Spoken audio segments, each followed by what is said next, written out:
너희가 만일 내가 너희에게 명하는 이 모든 명령을 잘 지켜 행하여 너희의 하나님 여호와를 사랑하고 그의 모든 도를 행하여 그에게 의지하면 여호와께서 그 모든 나라 백성을 너희 앞에서 다 쫓아내실 것이라. 너희가 너희보다 강대한 나라들을 차지할 것인즉 너희의 발바닥으로 밟는 곳은 다 너희의 소유가 되리니 너희의 경계는 곧 광야에서부터 레바논까지와 유브라데 강에서부터 서해까지라. 너희의 하나님 여호와께서 너희에게 말씀하신 대로 너희가 밟는 모든 땅 사람들에게 너희를 두려워하고 무서워하게 하시리니 너희를 능히 당할 사람이 없으리라. 아멘. 이번 주에 우리 토라 포션의 제목이 에케브라고 하는 제목입니다. 이것은 원래 그 발꿈치라고 하는 그런 뜻을 갖고 있는데요. 우리가 이 발꿈치하면 생각나는 사람이 야곱이 있죠.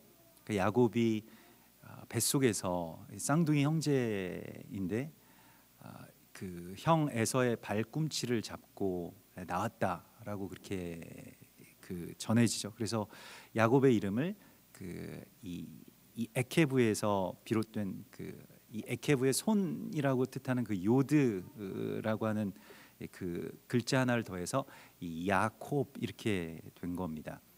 그래서 발꿈치를 잡다라고 하는 그런 뜻이죠. 야곱은 또한 이스라엘이 되고요. 그래서 이스라엘의 정체성이 그 발꿈치와 깊은 관계가 있는데,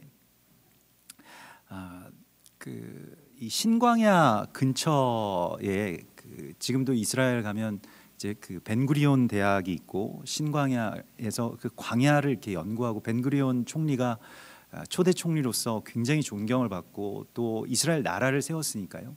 근데 뭐 여러 번 그렇게 연임하라라고 하는 그러한 그 주변의 요구를 뿌리치고 광야로 들어갔죠. 그래서 광야가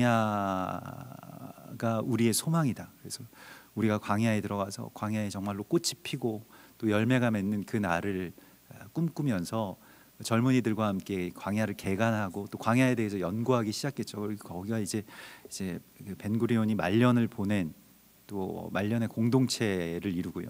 거기에서 그렇게 평생 광야를 이 옥토로 만드는 그러한 그 일을 했죠.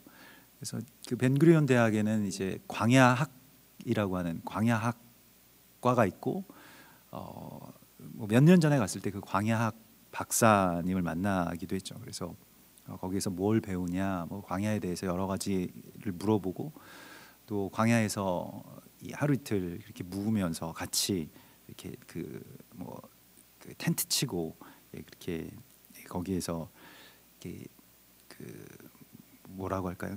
캠핑이라고 하기는 좀 뭐한데 아무튼 그 광야에서 지내본 적이 있었습니다. 근데 거기에 에케브라고 하는 샘으로 그분이 저를 데려가시더라고요. 에케브라고 하는 곳 갔더니 정말로 이게 누가 발로 이렇게 탁 찍어 놓은 것 같은 우리 발 뒤꿈치가 완전히 아주 거인의 발 뒤꿈치가 이렇게 누른 것과 같은 그런 이 샘이 있더라고요. 그 샘에 그때는 좀 겨울이어가지고 굉장히 쌀쌀하고 막 밤에 뭐 광야에서 오들오들 떨면서 자고 일어나서 이제 거기에 가봤더니 몇 명 뭐 군인들 이스라엘 군인들이나 뭐 그런 사람들이 거기에서 막 수영을 하더라고요. 이 손을 이렇게 담가봤더니 여기 들어가면 잘못하면 심장마비 걸리겠다 그래가지고 들어가지는 못했는데 아무튼 그 에케브에서 뭐 여러 가지 생각들을 하게 됐습니다. 그런데 야곱이 발 뒤꿈치를 잡았다라고 하는 것이 무엇일까? 물론 표면적으로는 이제 형 에서와의 어떤 경쟁 관계에서 자신이 갖지 못한 것을 붙잡기 위해서 형이 되고 싶어서 장자에 대한 그러한 이 소망이 있어서 또 그렇게 발 뒤꿈치를 잡았을 것입니다만은 그러나 그 발꿈치라고 하는 것이 얼마나 중요한지 성경에서 그 창세기에서도 이 에케브라고 하는 그러한 장이 나오고 또 신명기에서도 이제 에케브라고 하는 그러한 말씀이 나오면서 서로가 이렇게 연관성을 갖게 되는데 사실 우리가 알고 있는 것과 같이 그 창세기 3장 15절에 이 원시 복음이라고 전해지는 그러니까 이 아주 태초의 복음이라고 전해지는 복음이 나오죠. 그래서 창세기 3장 15절에 내가 너로 여자와 원수가 되게 하고 내 후손도 여자의 후손과 원수가 되게 하리니, 이게 그 사탄에게, 뱀에게 하신 말씀이죠. 여자의 후손은 내 머리를 상하게 할 것이요 너는 그의 발꿈치를 상하게 할 것이다. 그러니까 사단이 우리의 발꿈치를 상하게 한다는 겁니다. 사단은 계속해서 우리 발꿈치를 노리죠. 왜냐하면 우리의 발꿈치가, 그러니까 여자의 후손의, 그러니까 사람의 발꿈치가 대적의 머리를 짓밟기 때문에 그렇습니다. 그러면 발꿈치라고 하는 것이 무엇이길래 그렇게 대적이 우리 발꿈치를 노리고 또 우리 발꿈치는 대적의 머리를 상하게 할 수 있는가라고 하는 것에 대한 말씀이 이번 주에 토라 포션의 말씀이고요. 이 에케브에서, 그 에케브가 원래 뜻이 이제 발꿈치라고 하는 뜻이 있고, 또 그 발꿈치라고 하는 뜻 이전에 무언가가 돌출된다라고 하는 그런 뜻이 있습니다. 이렇게 돌출된 부분, 그래서 이렇게 다리가 이렇게 쭉 가다가 마지막 끝에 살짝 그렇게 돌출되어 있는 것이, 그 부분을 이제 발꿈치라고 말을 하는 것이고요. 그래서 밋밋하게 이렇게 쭉 떨어지는 것이 아니라 뒤에 이렇게 조금 튀어나와 있기 때문에 몸 전체를 서게 할 수 있게 되는 것이죠. 그래서 에케브라고 할 때 이 신명기서에서의 이 에케브는 발꿈치라고 하는 뜻이 아니라 무엇 때문에라고 하는 어떤 원인, 이유에 대한 말씀입니다. 사실 그게 이제 발꿈치인데, 그러니까 작은 어떤 그것 때문에 전체가 다 영향을 받게 되는 어떤 것, 아주 중요한 뭐 핵심적인 이유라고 할까요? 그것을 말씀을 하시고 있습니다. 그게 뭐냐? 그러니까 이 역사와 또 나라의 어떤 흥망과 이러한 모든 것들을 주관하는 그 한 가지 이유가 무엇이냐라고 하는 것에 대해서 말씀을 하시죠. 그것이 뭐 우리가 지금도 뭐 사회, 경제, 문화, 뭐 철학, 뭐 신학, 뭐 교회, 뭐 여러 가지의 어떤 현상들에 대해서 우리가 다 감당하기도 어렵고, 여기에 대해서 뭐 자기 나름대로의 어떤 그 생각 가운데서 뭐 원인을 찾기도 하고, 뭐 결과에 대해서 판단하기도 하고 이야기를 합니다만은, 사실은 그런 모든 것들에 대한 원인, 이유가 어디 있는가를 거슬러 올라가야 되는데, 이 가장 말단에 있는 그 이유에 대해서 하나님께서 말씀을 하시는 것은 하나님의 계명을 잘 듣고 잘 청종하고 그것을 마음과 뜻과 힘을 다해서 하나님을 사랑하고 또 그를 섬기면 이제 이 모든 일들이 온전하게 이루어질 것이다 라고 하는 그런 말씀을 주십니다. 그러니까 모든 것의 이유는 우리가 하나님의 말씀대로 살아가는가, 또 하나님을 사랑하는가, 또 하나님을 온전하게 예배하고 있는가 라고 하는 것이 모든 것에 다 이유가 된다는 것입니다. 그래서 오늘 이 25절의 말씀을 보면 에케브에 대해서 이렇게 결론 짓는데요. 너희의 하나님 여호와께서 너희에게 말씀하신 대로 너희의 이 모든 명령을 잘 지켜 행하면, 그러니까 여기서도 만일이라고 하는 말이 나오고요. 이 만일이라고 하는 뭐 에케브가 만일이라고 하는 뜻도 갖고 있습니다. 그래서 만일, 무엇 때문에, 뭐 because, if, 뭐 이렇게 번역을 할 수가 있겠는데요.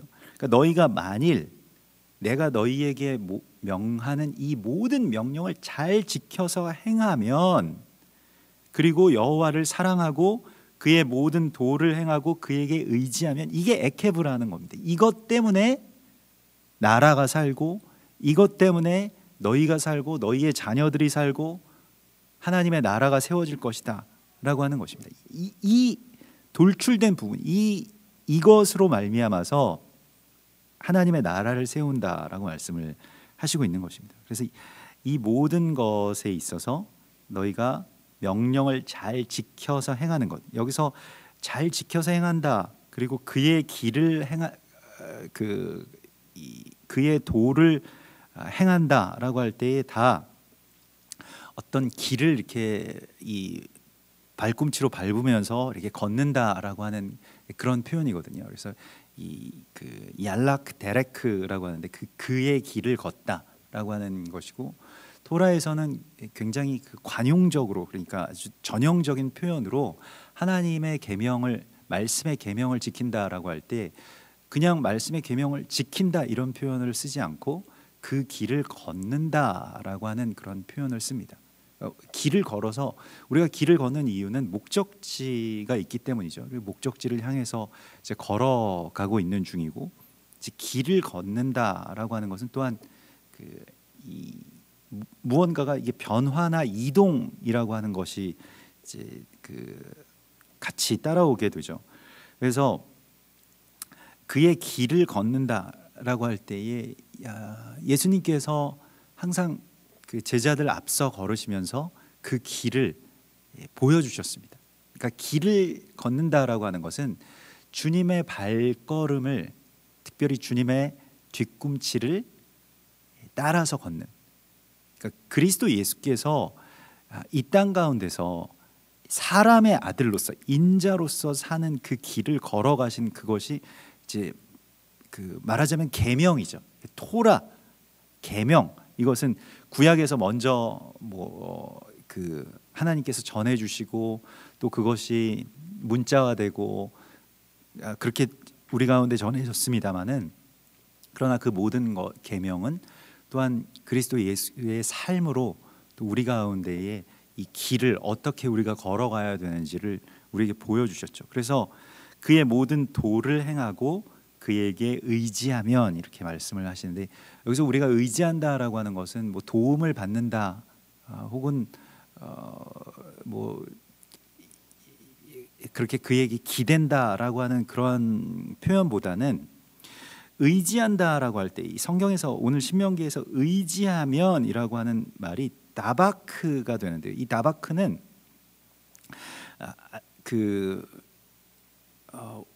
아주 바짝 추격해가지고 바짝 따라 붙는다는 뜻입니다. 그러니까 바짝 추격해서 붙잡는다는 거예요. 그러니까 이게 그 거리가 떨어지지 않게끔 굉장히 다급하게 따라 붙는다는 겁니다. 그러니까 이게 놓치면 안 돼라고 생각하면서 그걸 붙잡는다라고 하는 것이죠. 그래서 그 의지한다라고 하는 그 표현보다는 아주 간절하게 붙든다라고 하는 표현이 더 맞을 겁니다. 그래서 호세아서 12장 3절에 보면, 야곱은 모태에서 그의 형의 발 뒤꿈치를 잡았고 또 힘으로는 하나님과 겨루되 천사와 겨루어 이기고 울며 그에게 간구하였으며, 이겼는데 또 울며 또 간구를 했다는 거예요. 하나님은 베델에서 그를 만나셨고 거기에서 우리에게 말씀하셨나니, 그런즉 너희 하나님께로 돌아와서 인애와 정의를 지키며 항상 너희 하나님을 바랄지니라. 여기서 바랄지니라, 호세아서 12장에서도 하나님을 바라라 라고 말씀을 하시고요, 오늘 이 말씀 속에서도 에케브를 잡는, 발 뒤꿈치를 잡는 그 야곱의 절실함처럼 그리스도 예수의 이 발 뒤꿈치를 붙잡으라는 것입니다. 이걸 붙잡기 위해서 사도 바울도 그렇게 고백을 하죠. 내가 그리스도 예수께 붙잡힌 바 된 그것을 붙잡기 위해서 나의 삶에 전력을 다해서 그를 따라간다라고 그렇게 말을 하죠. 그러니까 기독교를 이렇게 종교화시키고 예수님의 어떤 신성에 대해서만 이렇게 강조하는 그러한 그 이단을 이제 예전에 그 영지주의라고 부르고요. 이 영지주의가 아주 초대교회부터 뿌리 깊은 어떤 그러한 이단입니다. 그런데 그 영지주의에서는 예수님은 하나님의 아들이기 때문에 그냥 신이다. 그 신적인 존재의 모든 것들을 다 초월하고 심지어는 십자가상에서도 고통도 없으셨을 것이다. 하나님의 아들이시니까요. 전능하신 분이시니까 그렇게 설명하곤 합니다. 언뜻 들으면 예수님을 좀 높이는 것 같지만, 그것은 예수님께서 이 땅 가운데 보좌를 버리시고 이 땅에 사람의 아들로서 오신 그 모든 삶의 이유를 다 부정하는 것이죠. 다 이렇게 말살시켜 버리는 것이죠. 그래서 영지주의가 굉장히 무서운 것인데, 사실은 예수님과 우리가 전혀 상관없는 어떤 삶의 그 길을 걷는 것이 아니라 예수님이 걸어가신 그 길을 우리가 따라서 걷는 것이라고 말씀을 하고 있습니다. 예수님의 삶을 우리가 어떻게 살아갈 거냐, 이 땅 가운데서 그리스도 예수의 삶을 살아간다라고 하는 것이 무엇이냐라고 하는 것을 토라에서 우리 가운데 아주 극명하게 이제 보여주시고 있는 것이죠. 그러면 우리 가운데에 그렇게 이 보여주시는 이 토라, 그러니까 주님께서 오늘 이 신명기서를 통해서 그의 모든 계명을 다 지켜 행한다라고 하는 것은 전적으로 예수 그리스도를 닮는 삶이고 또 예수 그리스도를 추격하는, 그래서 아주 내가 간절하게 그 손을 뻗어서 얼마나 그 아기가 태아가 정말 뱃속에서 얼마나 간절하면 그것을 붙잡았겠습니까? 근데 그것이 대적의 머리를 상하게 할 것이라고 말씀을 하시고 그것이 온 몸을 세우는 그런 이유가 된다라고 말씀을 하시고 있는 것입니다. 그래서 우리가 그것을 바라는 것이죠. 우리가 그걸 다 이루었다고 할 수 있는 사람은 없을 것입니다. 예수님을 우리 그 찬송에서도 나온 것처럼 정말 삶의 한 절이라도 예수님 좀 닮고 싶다라고 하는 그 갈망이 중요한 것이죠. 내가 예수님 좀 닮기를 원합니다. 우리가 그렇게 잘 기도를 하지 않았던 것 같아요. 그냥 어떤 신적인 존재의 예수님만을 생각을 했는데 정말 예수님처럼, 오늘도 예수님처럼 살고 싶습니다. 오늘도 예수님처럼 먹고 예수님처럼 즐거워하고 예수님처럼 가난한 자, 작은 자를 찾아가는 그러한 사람이 되기를 원합니다 라고 하는 그 간절한 갈망, 그래서 늘 예수님의 발꿈치를 어떻게 하면 우리가 발꿈치라도 좀 쫓아가려고 하는 그 갈망을 가지라고 말씀을 하시고 있습니다. 이게 우리에게 필요한 것이고요. 그래서 너는 그를 바랄지니라 라고 말씀을 하시고 그의 모든 도를 행하여 그에게 의지하면 이라고 말씀하시는데, 원래 이 의지한다라고 하는 것이 우리가 아까 말씀드린 대로 무언가를 붙든다라고 하는 그러한 뜻이라고 했죠. 근데 그게 붙든다라고 하는 것이 그냥 단순히 붙드는 것이 아니라 완전히 달라붙어서 연합한다라고 하는 뜻을 갖고 있습니다. 그러므로 여기서 다바크라고 하는 의지한다라고 하는 말은 사실 그 원래 성경에서는 그 단어가, 그러니까 히브리어의 단어가 처음 쓰인 게 뭐냐라고 하는 것이 가장 첫 번째의 의미가 되거든요. 첫 번째 그 모든 뜻을 어떻게 보면 다 관통하는 어떤 그런 뜻이 되는데, 다바크라고 하는 이 의지한다라고 번역된 이 그 단어가 처음 쓰인 곳이 창세기 2장 24절에 나오는데요. 중요한 구절이죠. 이러므로 남자가 부모를 떠나 그의 아내와 합하여 둘이 한 몸을 이룰지로다 라고 할 때 그 한 몸을 이루는 그 둘이 합하여 라고 하는 바로 그 둘의 연합, 남자와 여자의 이 연합, 이것을 다바크라고 했다는 겁니다. 굉장히 중요한 의미인데요. 왜냐하면 이것이 그냥 남자가 나중에 그 나이가 들면 이제 장가간다, 부모님을 떠나서 장가간다, 이런 말이 아닙니다. 이것도 언약이고 일종의 원시 복음 가운데 하나라고 할 수가 있겠는데요. 에베소서 5장 31절에 그러므로 사람이 부모를 떠나 그의 아내와 합하여 그 둘이 한 육체가 될지니 이 비밀이 크도다. 나는 그리스도와 교회에 대하여 말하노라.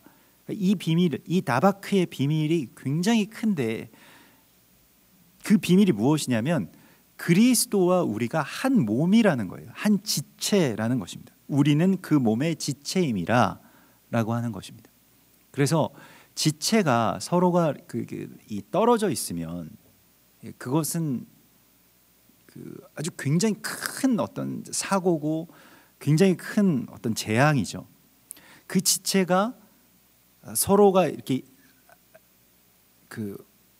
완전히 긴밀하게 여러 가지의 것으로 핏줄도 있을 것이고 관절도 있을 것이고 또 근육도 있을 것이고 세포도 있을 것이고 여러 가지 것으로 다 완전하게 연결되어 있는 그 상태를 추구하죠. 그리고 그 상태에서 우리가 떨어지지 않기를 우리가 구하는 것이고요. 그걸 이제 건강하다라고 말하는데, 몸이 그 서로가 연합되어 있는 것과 같이 우리가 다 같이 연합되어 있고, 특별히 그리스도와 교회에 대해서 주께서 말씀을 하셨는데, 그러면 남자가 먼저는 부모를 떠나는 것과 마찬가지로 예수께서 하늘의 보좌에서 하나님 곁에 앉아 계신 그 보좌에서 떠나셨죠. 내려오셨죠. 그래서 여자가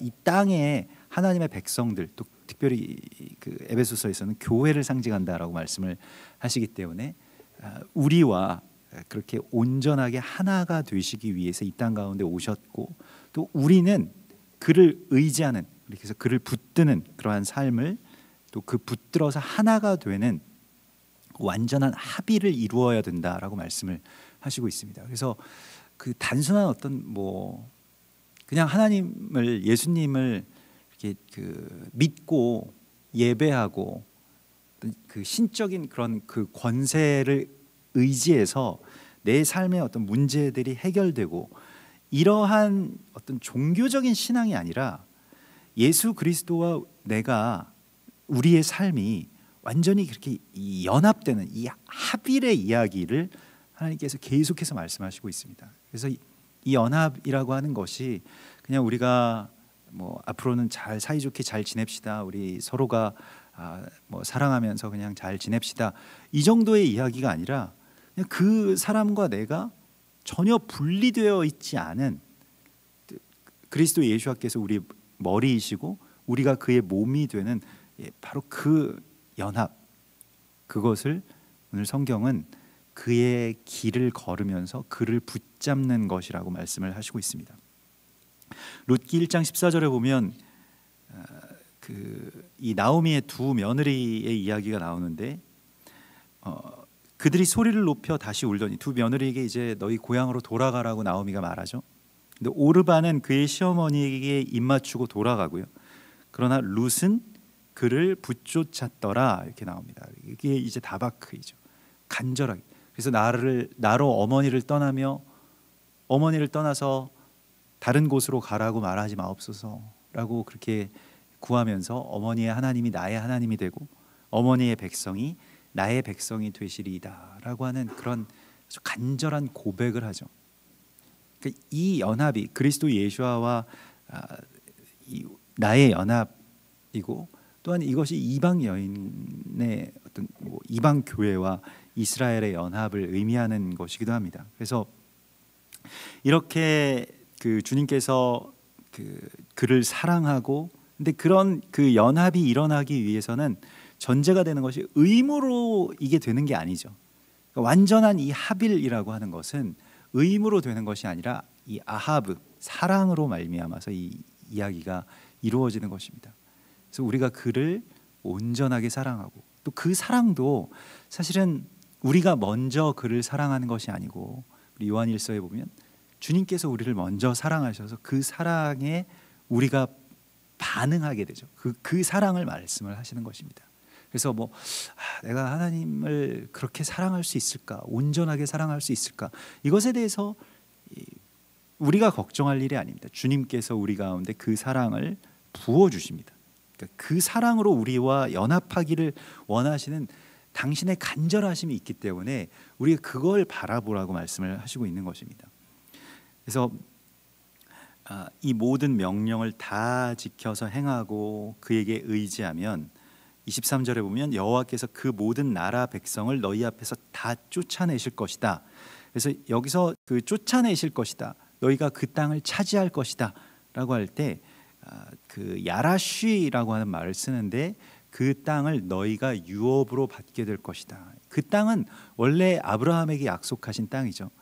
그런데 바로 직접적으로 이삭과 또 야곱과 그의 후손들에게 주시지 않고 이 400년 동안을 묵혀두시면서 그 땅에 다른 족속들이 그 땅을 차지하도록 하나님께서 기다리십니다. 이것은 구속사의 그 오랜 어떤 배경이 되고 어떤 실마리이기도 한데, 이게 아모리인들의 죄악이 아직 가득 차지 아니하였기 때문이라라고 하는 그 알듯 말듯한 말씀을 주시면서 창세기서에서 너희의 자손들이 4대 만에 돌아오게 될 것이다. 그래서 처음부터 그냥 이 땅을 아브라함에게 주시고 그 자손들에게 유업으로 주시면 참 좋겠는데 하나님이 땅을 주시는 방법이 그렇게 주시지 않는다는 것입니다.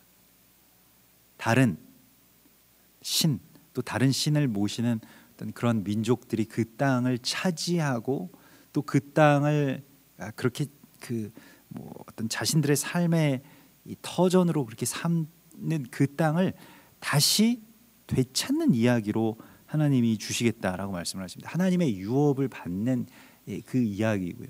그래서 우리가 유업을 받는다라고 할 때는 땅의 회복에 대한 사명을 받는다라고 하는 것과 같은 의미인 것을 우리가 알아야 합니다. 하나님이 그냥 땅 문서를 주시는 것이 아니라 땅의 회복에 대한 소망을 우리 가운데 주시는 것이 이제 유업을 받는다라는 것이고요. 그래서 그 앞에 그 땅을 점령했던 아주 크고 힘센 족속들을 다 하나님께서 쫓아내시는데 뭐 이스라엘이 무기가 좋아서도 아니고 뭐 오늘날과 같이 무슨 뭐 어떤 정보기관이나 어떤 무기나 뭐 군대가 이렇게 출중해서도 아니고 그 땅에 너희가 들어가서 그 땅의 백성들을 그 원래 강한 어떤 그런 점령자들을 쫓아낼 수 있는 그러한 이유도 다 이 에케브 때문이라고 말씀을 하시고 있는 것이죠. 민수기 13장에서 이 정탐꾼들이 그 땅을 다 돌아보고 와서 했던 말이 지금 이 아부월 9일이 지나고 이 아주 그런 이 어려운 시간 가운데에 접어든 그런 이스라엘 백성들의 어떤 그 시기죠. 민수기 13장의 33절에 보면 우리가 두루 다니며 정탐한 땅은 그 거주민을 삼키는 땅이요 거기서 본 모든 백성은 신장이 장대한 자들이며 거기서 네피림 후손인 아낙 자손들의 거인들을 보았나니 우리는 스스로 보기에도 메뚜기 같고 그들이 보기에도 그와 같았을 것이다.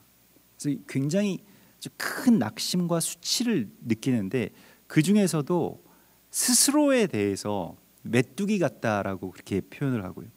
또 그들이 우리를 보기에도 그럴 것이다라고 하면서 그렇게 낙심을 하죠. 그래서 그 강하고 큰 사람들과 항상 이제 비교하는 또 비교하면서 자신의 어떤 열등감을 이렇게 키워나가는 우리의 연약한 모습을 보여주고 있습니다. 땅을 악평한 사람들은 결국 자기 자신을 폄하한 것이죠. 자기 스스로를 메뚜기 같다라고 말하잖아요. 하나님의 존귀한 존재임에도 불구하고 정말로 강한 주의 용사임에도 불구하고 그걸 알지 못하고 그냥 우리는 그들이 보기에 또 그들과 비교해서 너무 연약하고 별 볼 일 없는 자들이다라고 그렇게 자기 자신을 폄하합니다. 그래서 우리가 무언가를 비교하고 또 어떤 기준에서 나 자신을 계속 그렇게 그 모자란 존재들로 여기게 하는 것은 결코 겸손이 아니죠. 겸손이라고 하는 것은 다른 의미입니다. 민수기 14장 8절에서 여호수아와 갈렙은 그들의 옷을 찢으면서 말하죠. 여호와께서 우리를 기뻐하시면 우리를 그 땅으로 인도하시고 그 땅을 우리에게 주시리라. 그러면서 그 땅 백성을 두려워하지 말라. 그들은 우리의 먹이라. 그들의 보호자는 그들에게서 떠났고 여호와는 우리와 함께 하시니라. 그들을 두려워하지 말라 라고 하는 그런 고백을 하죠. 이들은 무엇 때문에 그런 고백을 할 수 있었을까요? 여러분, 땅을 차지하는 자들은 성경에서 시편 37편에서 뭐 팔복의 이야기 가운데서도 나옵니다마는 땅을 차지하는 자, 어떤 사람이 땅을 차지한다고 나옵니까? 온유한 사람이 땅을 차지한다라고 나오잖아요. 온유하다라고 하는 것은 그냥 단순히 좀 성격이 순하고 순둥순둥한 그런 사람을 의미하는 것이 아니라 이 아나브라고 하는 이 온유한 자라고 하는 그런 의미는 하나님 앞에 겸손한 자를 말합니다. 그러니까 하나님 앞에서 겸손하다라고 하는 것은 나는 뭐 부족함이다, 나는 못함이다 이러한 것이 아니라 반대라는 거예요. 하나님이 할 수 있다라고 하시면 할 수 있다는 것을 받아들이는 사람입니다. 내 판단으로는 안 될 것 같은데, 내가 비교해 봤더니 안 될 것 같은데, 이것이 아니라 아나브라고 하는 것은 자기 뜻을 하나님의 뜻보다 우선하지 않는 사람을 말합니다. 이 온유한 자가 땅을 차지한다라고 말씀을 하시고 있는 것입니다. 시편 37편이 그 원형이 되는데, 온유한 자가 땅을 차지한다라고 하는 말씀이 시편 37편에 5번이 나옵니다. 그런데 여호와 앞에 잠잠하고 참고 기다리라 이렇게 시작하거든요. 자기 길이 형통하며 악한 꾀를 이루는 자 때문에 불평하지 말지어다. 분을 그치고 노를 버리며 불평하지 말라. 진실로 악을 행하는 자들은 끊어질 것이나 여호와를 소망하는 자들은 땅을 차지하리로다. 그러나 온유한 자들은 땅을 차지하며 풍성한 화평으로 즐거워하리로다. 그래서 온유한 자는 어떤 자이냐면 시편 37편에서는 여호와를 바라고 그의 도를 지키라. 그리하면 내가 땅을 차지하게 하실 것이라. 악인이 끊어질 때에 내가 똑똑히 보리로다. 그러니까 대적은 계속해서 우리를 막 부추기고 비교하게 하고 시기하게 하고 이렇게 해서 자기 자신을 굉장히 별 볼 일 없는 존재로 이렇게 열등감을 이렇게 부추기죠. 그러나 하나님 앞에서 우리가 온유하다라고 하는 이 아나브의 그 심령이 우리 가운데 회복되는 것은 반대의 이야기입니다. 그러니까 나는 연약하지만 나의 하나님 강하시기 때문에, 나는 가난하지만 우리 하나님은 부자이시기 때문에, 나는 약하지만 우리 하나님은 강하시기 때문에 내가 그 땅에 들어갈 수 있습니다라고 하는 것을 인정하는 것, 이걸 받아들이는 것. 그래서 나는 안 돼, 나는 못해, 나는 약해, 이러한 것이 아니라 내게 능력 주시는 자 안에서 나는 모든 것을 할 수 있습니다라고 하는 바로 그 믿음의 고백이 하나님이 우리를 기뻐하시면이라고 하는 단 한 가지 그 에케브만을 붙들었던 여호수아와 갈렙처럼 그들은 뭐 다른 걸 붙든 것이 아니고 다른 조건들, 세상의 전문가들이 말하는 뭐 정치나 군사나 뭐 외교의 전문가들이 말하는 어떤 원인 뭐 그런 거 다 제하고 이거 한 가지, 이 에케브만을 붙들었다는 겁니다. 하나님이 우리를 기뻐하시면이라고 하는 바로 그 한 가지. 이게 겸손입니다. 많은 생각들이 있죠. 많은 이유도 있을 것입니다. 드러나는 어떤 현상들도 굉장히 많고요. 거기에 대해서 우리가 판단하는 것이 아니고 한 가지만 하나님께서 생각하라고 말씀을 하십니다. 하나님이 기뻐하시는 것. 그리고 우리가 지난 주일에도 그렇게 나누었던 것과 같이 하나님 무엇이 기쁘십니까? 라고 하는 것을 계속 묻는 것이죠. 하나님, 저는 하나님의 기쁨의 사람이 되고 싶습니다. 사람들이 뭘 대단하다라고 말하고 사람들과 비교해서 높은 자리에 올라가고 이러한 것이 아니고 하나님이 기뻐하시는 사람, 그것만을 바라고 구하고 그것만을 붙드는 삶을 바로 이 에케브를 붙드는 자의 삶이라고 하나님 말씀을 하시고 있습니다.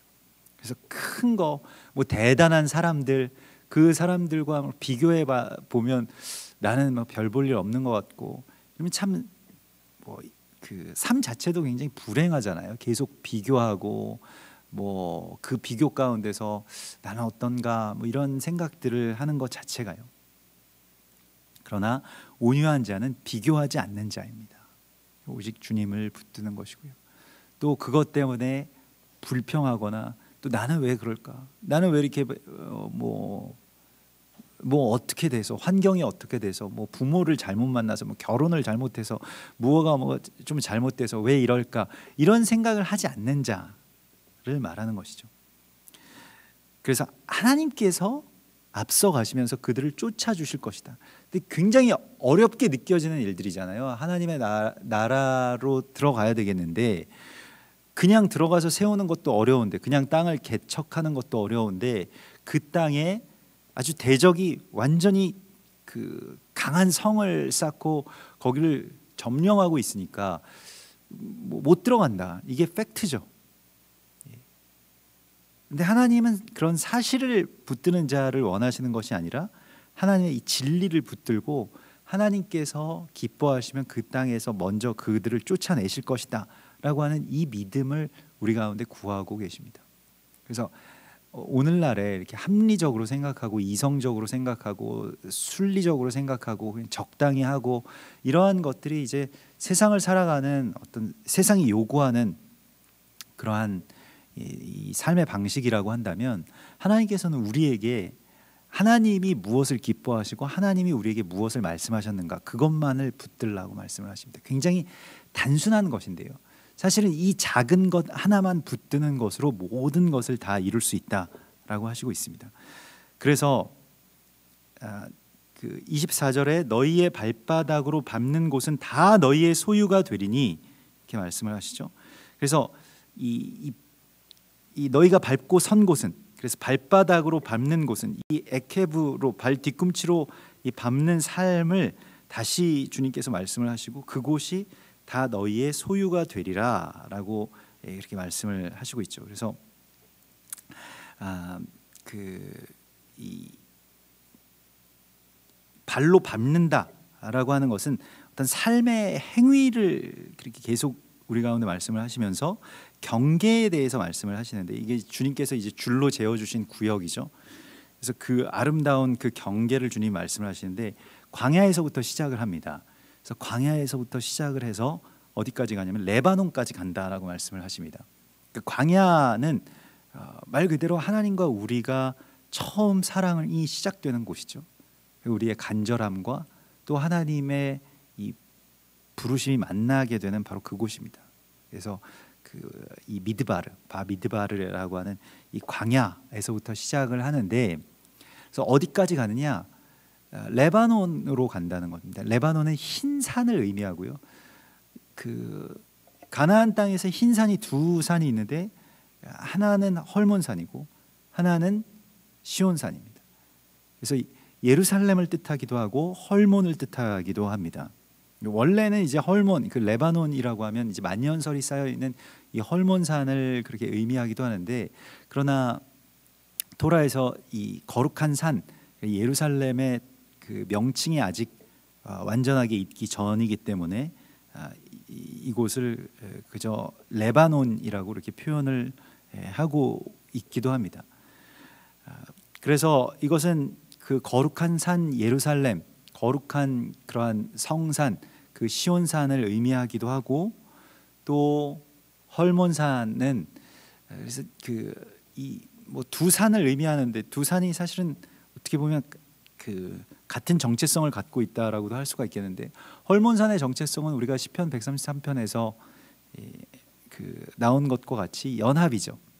형제의 연합, 형제가 서로 연합하고 동거함이 이 헐몬산의 그 이슬이 흘러내린 것 같다라고 하는 것이죠. 여기 여러 가지의 어떤 의미들이 있습니다만은, 그래서 그 광야에서부터 시작해서 그 산까지 올라가는, 뭐 낮은 곳에서부터 높은 곳을 향해서 나아가는 뭐 그러한 것이 되겠고요. 또한 같이 연결을 시키는 것이죠. 광야와 이 거룩한 산을. 그래서 다윗이 그걸 했습니다. 다윗이 그 시온산 이 예루살렘 정상에 그 성전을 그 지으면서 그곳을 거룩한 산, 그러니까 여기가 시온이다라고 그렇게 부르죠. 그래서 여부스 족속에게서 그 땅들을 다 되찾으면서요. 그래서 그 산을 시온이라고 붙이면서 그것이 이제 광야와 연결되어 있는 이 광야로 가는 표지라고 하는 그런 뜻을 갖고 있거든요. 시온이라고 하는 뜻이.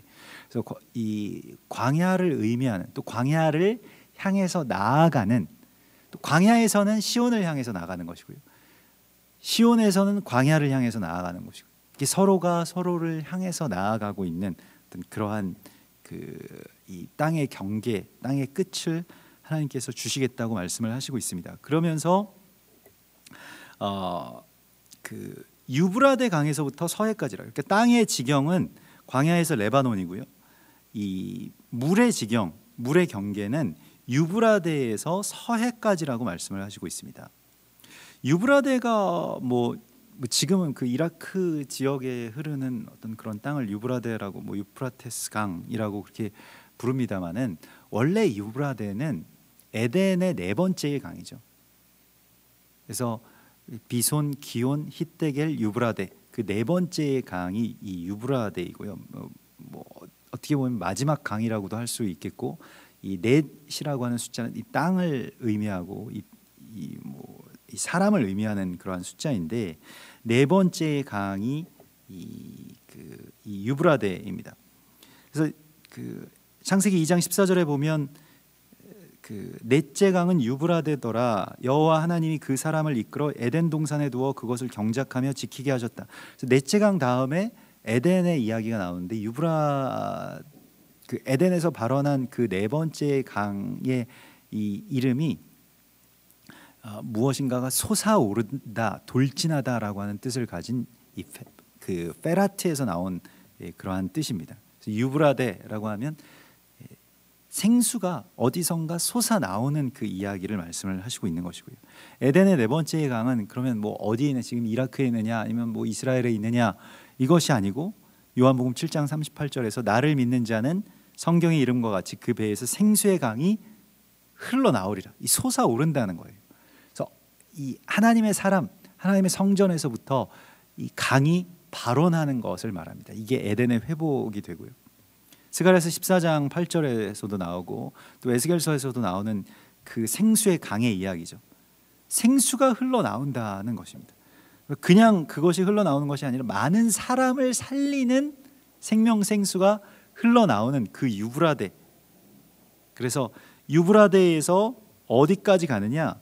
서해까지 간다는 것입니다. 우리도 뭐 동해 서해 있고, 서해하면 우리가 생각나는 뭐 갯벌 있고 그런 서해가 아니고 이스라엘에서 그냥 어떤 뭐 지형적으로는 이제 지중해가 되겠는데 이 의미로 치면 이 아하론 얌이라고 해서 마지막 바다라고 하는 뜻을 갖고 있습니다.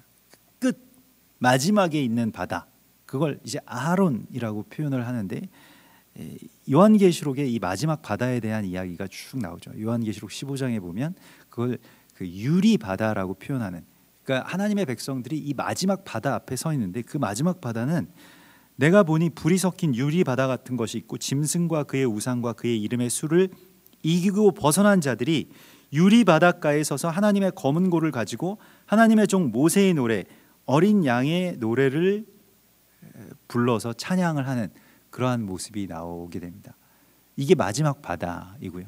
바다라고 하는 것은 원래 죽음을 뜻하는 것입니다. 그래서 그냥 죽음의 사망의 권세에 삼켜지고 그것을 이길 수 있는 힘은 없다라고 생각하는 이 얌이라고 하는 것은 아주 두려운, 그렇게 삼키는 그런 죽음을 의미하는 것인데, 그런데 그리스도 예수께서 죽음, 사망의 권세를 이기시고 마지막 바다가 어떠냐면 유리 바다와 같다는 거예요. 파도가 치지 않는 바다라는 겁니다. 아주 잔잔해서 물결조차도 없는, 요동하지 않는, 사람을 삼키지 않는 그런 유리 바다와 같은 그 마지막 바다까지 이 강이 흘러서 가게 될 것이다. 그래서 강의 솟아남, 그리고 강이 흘러서 가는 그 유리 바다라고 하는 것이 이제 하나님의 사람들인 우리가 이 땅 가운데서 그런 생명 생수가 우리 안에서 흐르고요. 그래서 그냥 나만 하나님 예수 믿고 그냥 복을 받고 뭐 구원받고 이러한 것이 아니라 이제 나를 통해서 이 생명이 이제 흘러가는 이야기. 사람들이 닿는 곳마다 병든 자들이 일어나고, 또 가난한 자들이 그렇게 도움을 받고, 또 원통한 자들이 위로를 받고, 그러한 이야기가 내 안에서부터 솟아나게 될 것이라고 말씀을 하십니다. 그래서 이 경계들을, 이것은 출발점과 또 목적지를 의미하는 것인데요, 이것을 주시고 이 길을 너희가 다 걷게 될 것이라고 말씀을 하십니다. 그래서 이제는 여호와 하나님께서 너희에게 말씀하신 대로 너희가 밟는 모든 땅, 여기서 다라크라고 하는, 우리가 아까 전에도 나누었던 것과 같이 다라크 엘레크라고 하는 것은 그 길을 걷는다라고 하는 표현인데, 너희가 밟는 땅이라고 할 때 이 다라크라고 하는 뜻을 조금 더 살펴보면 어떤 뜻이 되냐면, 그 활을 구부려서 이렇게 활의 시위를 먹이다라고 하는 그런 뜻이 됩니다. 그러니까 그 길을 걷는다라고 하는 것이 하나님의 계명을 지키기 위해서, 하나님의 사명을 향해서 정확하게 명중하기 위해서 준비하는 어떤 그런 자세, 그걸 시도하는 어떤 그런, 활 쏘는 사람이 뭔가를 구부린다라고 할 때 이 나라크라고 하는 말을 쓰고요. 그래서 우리가 그 땅을 밟는다라고 하는 것, 그 약속의 땅을 걸어간다라고 하는 것이 이제 주님의 말씀, 이 말씀이 뭐 활이 될 수도 있고 관역이 될 수도 있겠는데, 주님의 삶을 내 이 삶에, 내 인생에 걸어서 이 시위에 먹여서 이제 뭐 이 어떤 그 텐션을 준다는 것이죠. 이제 여기에 이제 힘을 쓴다는 것입니다. 이걸 우리가 해 나가게 되면 주님께서 우리에게 그 모든 땅을 주실 것이라고 약속을 하십니다. 여러분, 이 세상에 모든 많은 지금 일들이 벌어지고 있습니다. 지금 뭐 상식적인 어떤 그런 상황들이 아니고 굉장히 우리가 생각할 때 이 상식의 범주를 벗어나는 그런 일들이, 이 현대에서 이런 일들이 있었는가 싶을 정도의 어떤 그런, 근래에 이런 일들이 있었는가 싶을 정도의 일들이 계속해서 일어나고 있죠. 뭐 미국에서도 일어나고 있고, 한국에서도 일어나고, 일본에서도 일어나고 있는데, 이러한 상황 속에서 하나님이 우리에게 말씀하시는 것은 이러한 모든 것의 어떤 원인이 어디 있고, 또 우리는 그러면 그것을 어떻게 돌이켜서 회복할 수 있겠는가라고 하는 것에 대해서 말씀을 하시고 있습니다. 사실 일본과의 관계, 뭐 북한과의 어떤 그러한 그 관계들에 대해서 지난번에 우리 타케모토 준 목사님 오셔서도 그런 말씀을 하셨습니다마는, 일본과의 관계에 있어서는 뭐 어떤 뭐 일본의 군국주의나 뭐 조선의 뭐 쇄국주의나 뭐 이런 것들 때문에 그런 일어난 그 일이 아니고, 사실은 거기에 대한 액해부, 그 원인이 뭐 훨씬 더 올라가자면 뭐 가야, 뭐 신라, 여기에서부터 이 태양신을 숭배하던 그러한 이 어떤 이교적인 그건 또 저 멀리서부터 온 것일 것입니다. 그 태양신 숭배를 일본에 전수해 준 그 장본인이 또한 우리이기 때문에, 사실 그게 말하자면 오랜 이 역사의 비극의 이 원인이 되죠. 그래서 그 오랜 역사 비극의 원인 때문에 우리가 또 그 태양신을 숭배하는 일본이 그 천황제에서 또 뭐 이 태양신을 그렇게 상징하는 그런 우길기를 앞세워서 이 땅 가운데 와서 교회의 제단을 폐하고 동방요배를 시키고, 또 거기에 우리가 동조를 하고, 그것으로 말미암아서 그 결과로 말미암아서 어떤 일이 일어났습니까? 6.25가 일어나고 분단이 일어나고, 지금도 아주 뭐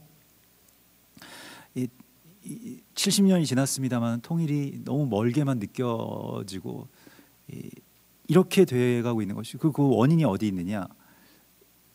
우리가 신사참배를 하고 태양신에게 다시 경배한 것에 있죠. 그 태양신을 경배하게 된 이유가 그 전에, 또 그 전 세대, 그 전에 전 세대, 조선과 뭐 신라와 가야와 백제, 뭐 그거보다 더 이전의 세대에서도 그러한 것을 계속 끊지 못했기 때문이죠. 태양신 숭배라고 하는 것은 과거에 어떤 특정한 사람들이 행했던 그러한 일이 아니라, 우리가 하나님 대신 섬기는 어떤 권세나 성공이나 성취나 뭐 권력이나 그런 모든 것들이 다 태양신 숭배에 다 들어가 있습니다. 그러니까 말하자면 이 달의 신을 섬기는 것은 좀 음란한 어떤 그런 일들과 뭐 어떤 어둠을 추구하는 그런 일이라고 한다면, 태양신을 숭배한다라고 하는 것은 굉장히 밝음과 또 이 세상에 뭐 흔히 말해서 어떤 제도권에, 아니면 뭐 이 세상적으로라고 하는 그런 표현이 맞겠죠. 그런 걸 계속 추구하면서 살아가는 그 삶의 구조를 말하는 것이거든요. 점점 피라미드 위로 올라가야만 행복하고, 그 경쟁에서 우리가 살아남고 이기고 다른 사람들을 짓밟고 또 서로 계속 끊임없이 비교하고, 그러면서 아래로 내려가면 도태되고 불행하고 뭐 루저가 되고 뭐 이러한 어떤 세계관이죠. 근데 여기서 벗어나는 하나님의 나라를 세우는 이야기, 그 태양신 숭배의 그런 구조가 아니라 우리가 다 서로 연결되어 있고 한 형제이고 우리는 위에서부터 이렇게 수직적으로 뭐 이 어떤 뭐 교황에서부터 아니면 그 천황에서부터 이렇게 수직적으로 내려오는 어떤 그러한 그 관계가 아니라 다 서로 연결된 지체이고 그리스도 예수와께서 우리와 연합하시고 있는 그러한 완전히 새로운 하나님의 나라의 구조를 우리 가운데 세워나가라고 말씀을 하시고 있습니다. 거기에 그걸 하기 위해서 우리가 무엇을 해야 되는가? 오늘 주님께서 우리 가운데 주시는 말씀의 에케브, 이 작은 이 한 말씀을 붙들고 그것을 어떻게든 살아가기 위해서 그 발꿈치를 쫓는 그러한 삶을 살아가라고 말씀을 하시고 있습니다. 모든 것의 원인이, 모든 것의 이유가 다 여기에 있다라고 말씀을 하십니다. 하나님이 말씀하시는 것, 하나님이 기뻐하시는 것, 하나님이 나에게 주신 명령, 그것을 잘 듣고 그리고 마음을 다하고 뜻을 다하여 사랑하고 그 하나님께서 말씀하신 모든 명령에 대해서 내가 예배하고 섬기면 이 모든 일들을 주님께서 이루실 것이라고 말씀을 하십니다. 여러 가지 시대적인 또 상황적인 여러분들 개인적인 그러한 복잡 다단한 그런 일들이 있으실 겁니다. 근데 어디에서부터 해결할 것이냐, 뭐 어디에서부터 바로 잡아야 할 것이냐, 이것을 다른 것에서 찾지 말고 다른 외부적인 어떤 뭐 사람, 뭐 현상, 뭐 정치, 뭐 외교 이런 것에서 찾지 말고 우리가 하나님이 우리를 기뻐하시는 거 아닌가? 하나님이 기뻐하시는 것이 무엇인가? 또 하나님의 기쁨이 되기를 우리가 구하면서 그리스도 예수와의 삶을 우리의 삶의 자리에서 아주 작은 것 하나라도 그렇게 행해 나갈 때 주님께서는 그 에케브로 말미암아서 우리의 이 모든 땅을, 우리의 모든 이 몸을 온전하게 세우실 것이라고 약속하십니다. 같이 기도하겠습니다.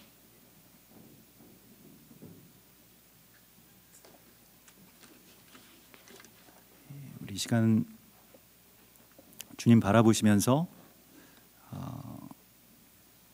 우리 같이 기도할 것인데요.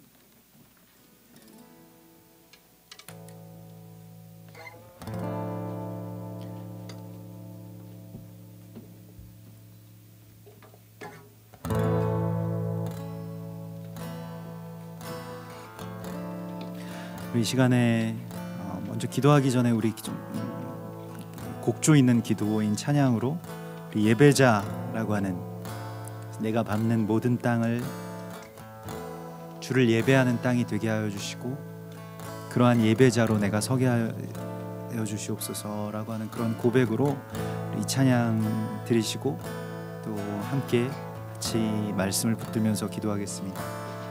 아무도 예배하지 않는 그곳에서 주를 예배하리라. 아무도 찬양하지 않는 그곳에서 나 주를 찬양하리라. 누구도 헌신하지 않는 그곳에서 주께 헌신하리라. 누구도 증거하지 않는 그곳에서 나 주를 증거하리라. 내가 밟는 모든 땅 주를 예배하게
또한 주님께서는 우리에게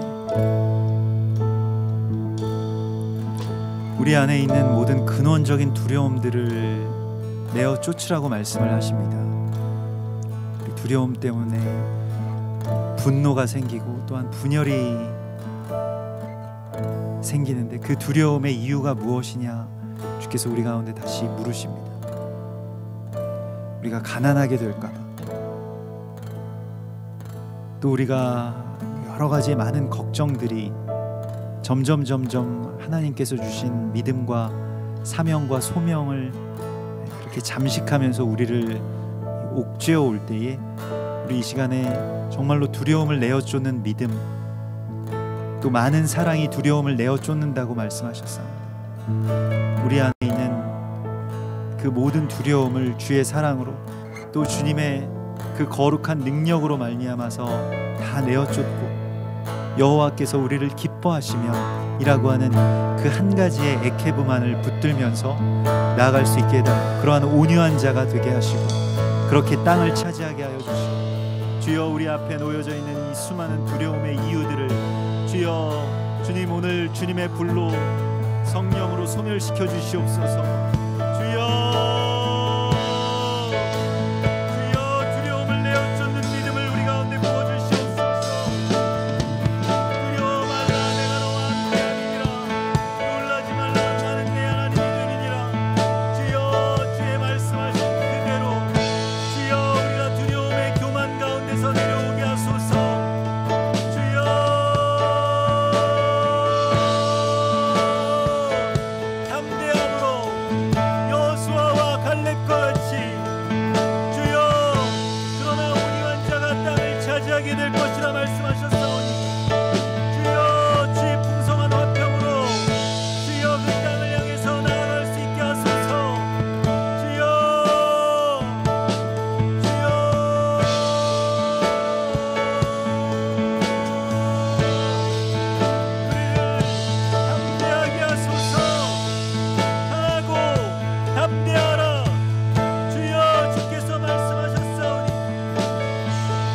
사람이 두려워함으로 그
또한 우리 이 시간에 같이 기도할 때에 주님께서는 하나님의 말씀을 듣고 청종하라고 말씀하셨습니다. 우리에게 듣는 귀를 열어주시고, 주여 만일 우리가 지혜가 부족하다면 지혜를 부어주시옵소서. 후히 주시고 꾸짖지 아니하시는 주님께서 우리에게 듣게 하여 주실 것입니다. 또한 하나님의 음성을 듣게 하여 주시옵소서. 당신의 말씀을 듣게 하여 주시고 그 들은 말씀을 깨달을 수 있는 지혜로 열어주시옵소서. 우리 그렇게 간구하시면서 우리 듣는 것을 위해서 먼저 기도하시고, 또 아합 주님을 사랑하는 그 사랑으로 세상의 다른 어떤 것들보다 오직 주님을 사랑하는 그 사랑을 우리에게 부어주시옵소서. 당신의 사랑을, 그리스도 예수와의 사랑을 우리에게 부어주시옵소서.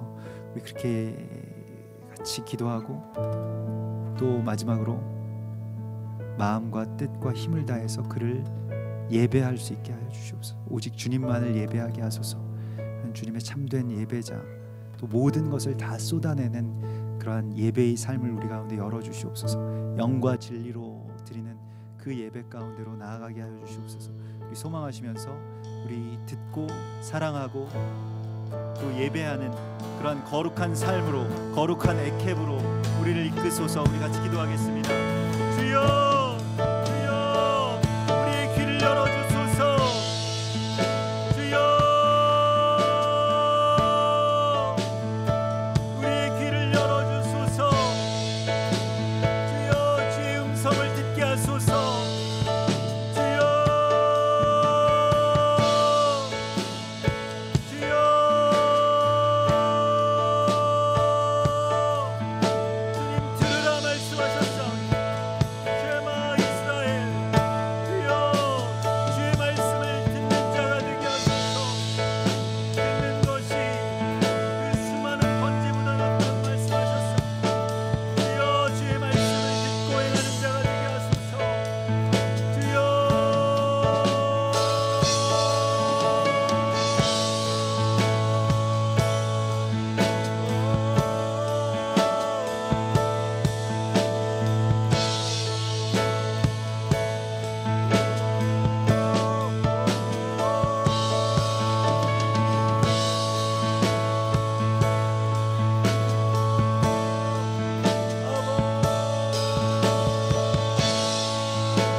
이 시간에는 우리의 자녀들을 위해서, 또 우리 다음 세대를 위해서, 또 우리 교회의 다음 세대의 자녀들이 정말로 주 안에서 여호수아와 갈렙처럼 세워지게 하시고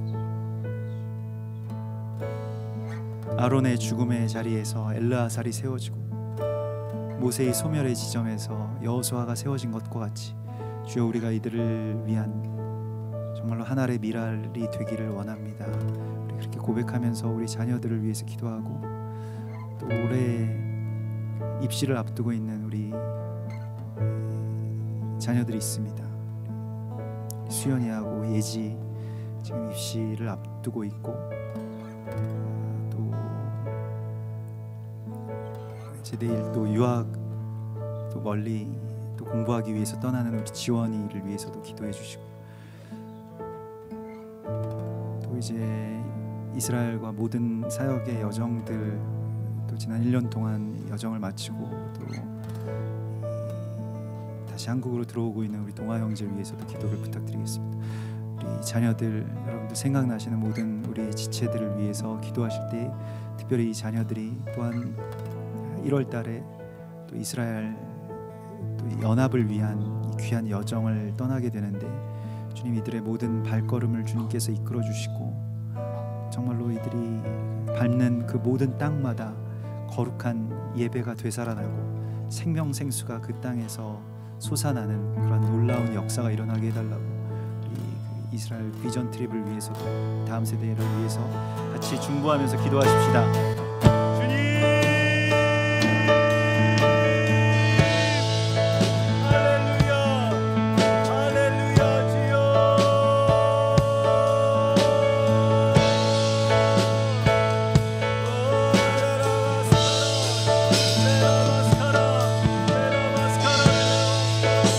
주여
또 이 시간에 우리 나라와 민족을 위해서 정말로 우리가 어려운 시기 가운데 또 이제까지도 정말 많은 어려운 시기들을 겪어왔습니다만 지금도 모든 것들이 다 불안하고 또 불확실하고 또 위태로운 이러한 상황 속에서 정말로 주님을 붙들고 또 주의 나라가 이 땅 가운데 이루어지기를 우리가 구합시다.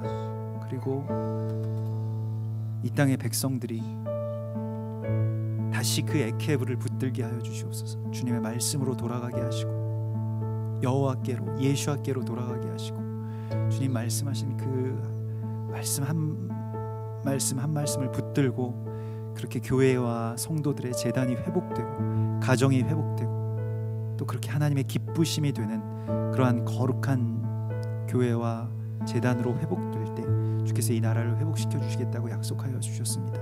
우리 앞에 놓여져 있는 저 강한 성과 또 거인과 같은 대적들을 우리가 이길 수는 없지만 그러나 주께서 우리 앞서가시면서 길을 이끌어 주실 것을 우리 믿음으로 선포하면서 이 나라와 민족이 정말로 주님의 것임을 또 주의 나라와 민족으로 온전하게 회복되게 하여 달라고 우리 소망하시면서 주여 3번 부르고 같이 기도하십시다. 주여! 주여!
이 시간에 예루살렘의 평안을 구하면서 우리 같이 기도하고, 또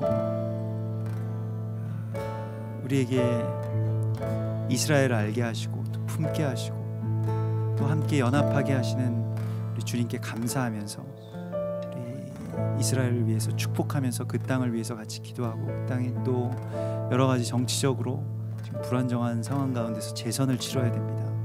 그래서 올 겨울에 이제 다시 또 재선이 있고, 또 그런 이 불안한 상황 가운데서 또 한국과 이스라엘이 아시아 국가로는 최초로 이스라엘과 우리가 FTA를 맺게 되었습니다. 그래서 굉장히 여러 가지 어떤 연합의 고리들이 또 연결될 텐데 너무나도 복된 소식이고, 또 이것이 역사를 반전시키시는 주님의 일이신 줄을 믿습니다. 그래서 이스라엘과 우리가 함께 연합하고 또 동역하며 그렇게 주의 나라를 온전하게 세워갈 수 있게 하시고, 그러한 많은 연결 가운데서 정말로 그리스도 예수와의 사랑과 또 복음이 그 땅 가운데 가 닿게 하여 주시고, 또 이스라엘의 회복, 또 이스라엘과의 연합, 이스라엘을 품고 그렇게 기도하는 이 땅의 제단들을 주님께서 지켜주시고, 또 주님께서 이 땅의 모든 교회가 그렇게 이스라엘을 향해서 온전하게 일어서고 깨닫게 해달라고, 말씀 가운데로 돌이키게 해달라고 우리 소망하면서 우리 이스라엘 축복하면서 같이 기도하십시다. 할렐루야, 할렐루야. 주여 주님의 샬롬이 주여 그 땅을 온전히 덮게 하소서. 주여 주님의 샤바시 주여 그 땅의 모든 사람들에게 임하게 하소서. 주여 주여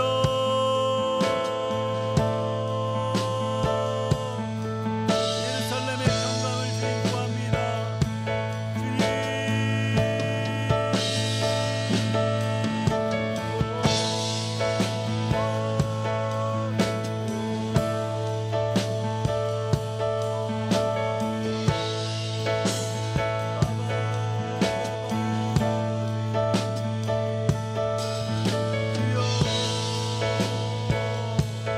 이제 모든 미움과 다툼의 사슬들이 끊어지게 하시고, 이제는 연합과 회복의 역사가 일어나게 하여 주시옵소서. 주여 우리에게 이 FTA뿐만이 아니라 참으로 영적인 모든 자유함과 교통함을 주께서 허락하여 주셔서 예수께서 메시아이심을 아는 그 놀라운 기적이 그 땅의 온전한 회복이 속히 이루어질 수 있도록 인도하여 주시옵소서. 주여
마지막으로 우리 한세사람 교회를 위해서 같이 기도하십시다. 또 다음 주 금요일 토요일 있는 우리 이 수련회를 위해서 이 야하드 연합의 그 귀한 기름을 우리 가운데 부어주시고, 정말로 우리가 주와 연합되는, 그래야 해서 우리 서로가 서로와 온전하게 연합되는 그런 귀한 시간이 되게 하여 주시고, 그 시간을 구별하여서 세우시는 우리 주님을 바라고 구하면서 놀라운 하나님의 역사가 이루어지게 하여 주시옵소서. 우리 그렇게 같이 기도하고 시간들을 축복하면서 여러분 기도하십시다. 또한 우리 교회 모든 가정교회의 재단들을 위해서 축복하면서 기도하고, 또 하나님의 은총의 빛을 이 땅 가운데 비추는 또 한 세 사람의 귀한 진리와 또 사명을 이 땅 가운데 이렇게 전할 수 있는 그러한 주의 통로로서의 교회가 되게 하여 주시옵소서. 우리를 그렇게 세워주시고 또 그렇게 우리를 사용하실 우리 주님 바라보시면서, 또 성도들 여러분 중보하시면서, 또 우리 지체들을 위해서 정말로 주님의 사랑의 마음으로 한 사람 한 사람 떠올려 가시면서 이름 불러 가시면서 같이 기도하겠습니다. 아버지요,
여호와는 내게 복을 주시고 너를 지키시기를 원하며, 여호와는 그의 얼굴을 내게 비추사 은혜 베푸시기를 원하며, 여호와는 그 얼굴을 내게로 향하여 드사 평강 주시기를 원하노라.